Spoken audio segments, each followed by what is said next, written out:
President Trump has made headlines with his plan to cut the federal workforce by 10%. That's 240,000 jobs. But what does that really mean? Who's affected, and will it actually save money?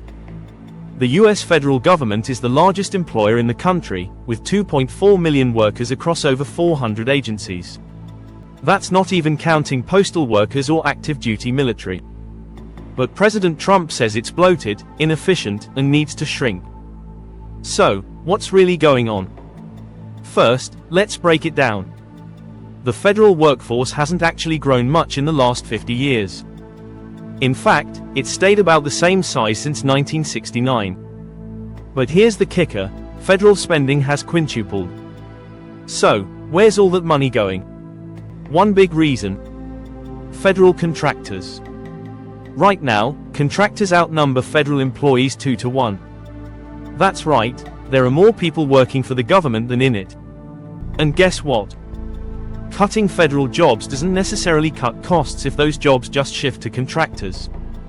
If you want to save money, you need to look at contracts and programs, not just headcount. Cutting jobs randomly is like using an axe when you need a scalpel. Here's the thing: federal workers aren't just paper pushers in DC. Over 80% of them live outside the Capitol. They're nurses at the VA, air traffic controllers keeping our skies safe, and food inspectors making sure your dinner won't make you sick. A laid-off federal worker speaking at a protest. She said, "I was one of the 24,000 workers who got a termination notice. I'm a single mom, and now I don't know how I'll pay my bills." This isn't just about numbers, it's about people's lives. Let's talk numbers. The government spends about $835 billion a year on federal worker salaries and benefits. Sounds like a lot, right? But that's only 8.6% of total spending. Compare that to the $1.1 trillion we spent last year just on interest for the national debt. So, if we're serious about cutting the deficit, maybe we should look at the bigger picture, like entitlement programs or defense spending, instead of targeting workers. Here's the scary part: these layoffs could have real consequences. Fewer Forest Service workers could mean more devastating wildfires.